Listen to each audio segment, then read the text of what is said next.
Hello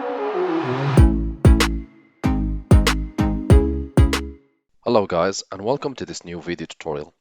This is a video tutorial in which I will be showing you how you could easily fix no Wi-Fi. You might be getting one of the following errors: no Wi-Fi, or the yellow triangle in your Wi-Fi indicator, or even you might be getting limited access, no internet, no connectivity, no network, or even limited network, or you might be simply getting that your Wi-Fi is not working. If you are facing any of these issues, or you are just getting one of these messages, this video will help you to fix the problem. And here you have to understand that the problem might be related to four things. The first three things are related to your computer settings, and the last one is related to your router. So I will show you step by step, and you want to try each of these solutions, and the one which work for you, that's what we want. So the first thing which you want to do, you want to click on your Wi-Fi indicator. You click with the right button of the mouse and you select Open Network and Internet Settings. The next step, you will need to check if your IPv address 4 is there and also IPv6. If there is no IPv6, you may want to activate the IPv6 and see. And if you don't see any IPv4, then we have a problem. So if you see any details in this section, IPv6 or IPv4 or not, you need to follow up on the coming step. The next step, we will type on the search bar control panel, and we'll click to open the control panel. This is the app. Once the control panel open up, you need to check view by and make sure to change it from large or small icons to category. Next step, click on network and internet. And the next step, view network status and tasks under network and sharing center.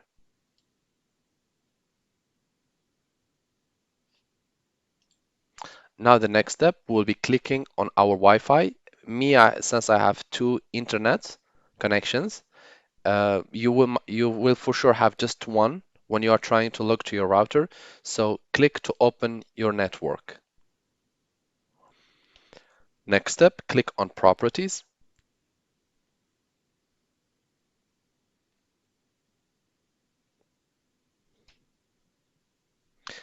And here we want to see few details to be available. We want to check if IPv4 is there. It's already ticked, which is good. And we want also to check IPv6, scrolling down, if it also ticked. If you have one of them unselected, make sure to select it and click install and then click OK. If they're already ticked, then it's fine. That's what exactly we want. Next step, we will double click on Internet Protocol version 4 to open the properties. And here you want to play a little bit with the settings, which means, so if, for example, you have this option available, you have used the following IP address ticked, which means that the setups has been done manually by someone, your friend, your family member, for you. If you have used the following IP address ticked, then you want to tick obtain an IP address automatically. And also you want to tick obtain DNS server address automatically. You click OK. And then you go to IPv6, you scroll down.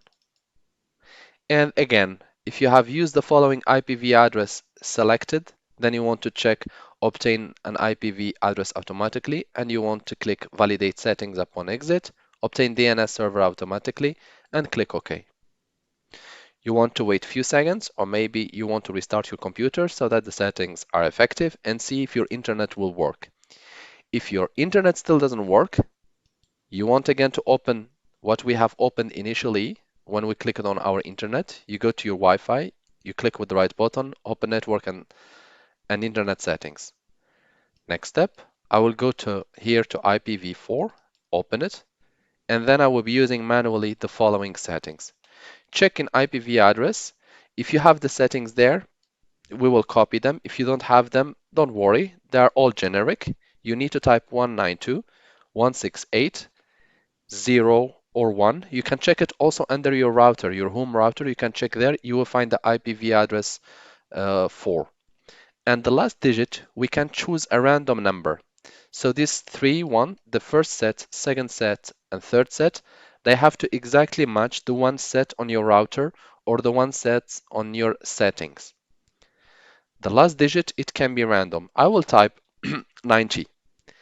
The subnet mask is by default and it has to be 255 and again 255, the third set 255 and the last digit is 0.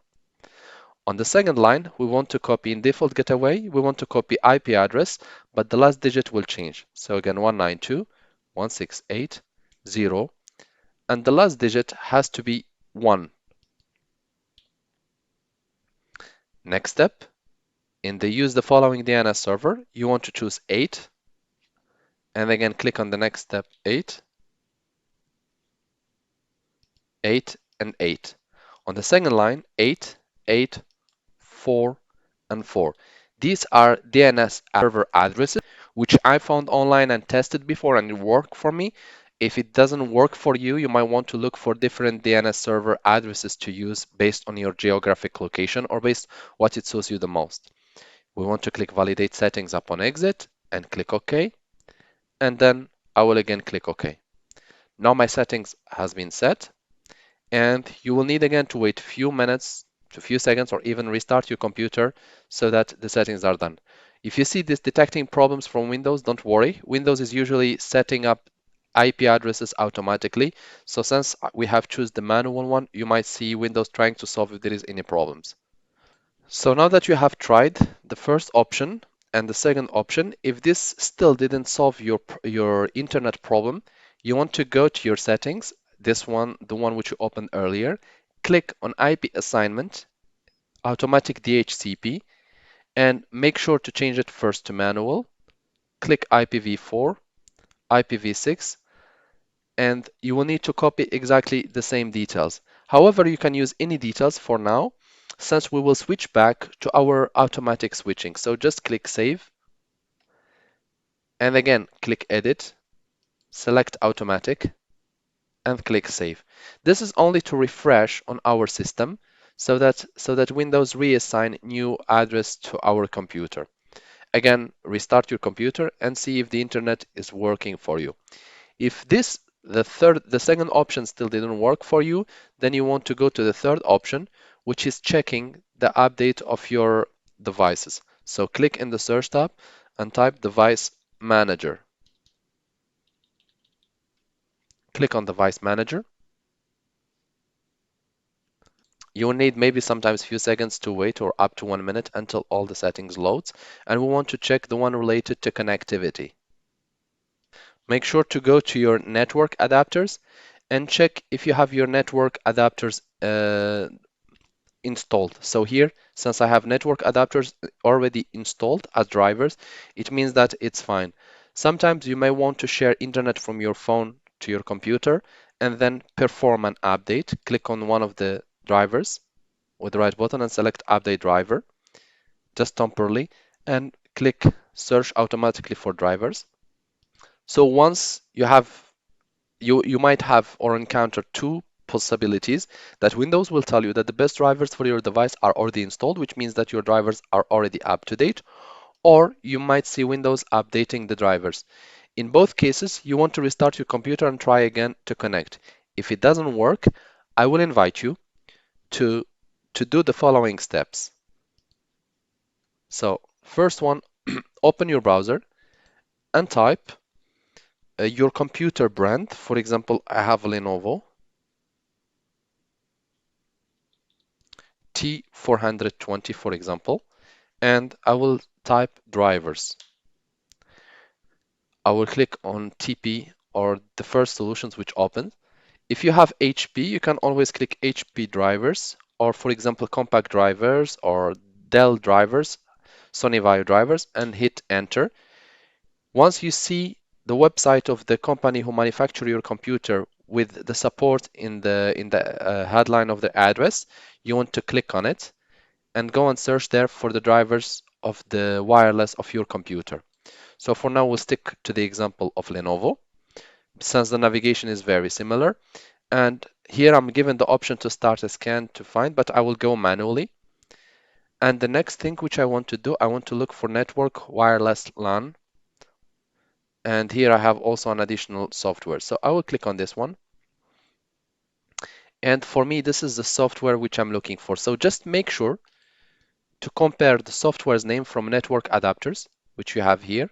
You want to make sure to check that they are matching the one which is being shown to you in the result. Once you find them, you want to download them in your phone or using another computer, and you want to transfer them via USB key to your computer which is not working. And before installing them, you want to make sure to uninstall manually all these drivers. You click with the right button of the mouse, you select uninstall device, and then it should work. You repeat the same thing with all the network adapters, but as I said before, make sure that you have downloaded their drivers before. Once you have uninstalled all of them, you want to go to your USB key and click install and install them, restart your computer, and this is the last solution to solve your computer issue. If after all of this your computer still didn't get fixed, then you might want to check with your router or internet provider if the issue is coming from their side. They might want to run a certain ping test on the router to see if the router is functioning correctly or not. I hope this video tutorial was helpful to you guys. I have tried to simplify and give you step by step. However, if you still need my help or my assistance, you can always leave me a comment or send me an email and I will do my best to help you. If you'd like to encourage me and my team to produce more video tutorials, you can always press like and share, and do not forget to subscribe to get our latest video. Thank you for watching and talk to you soon in a new video tutorial.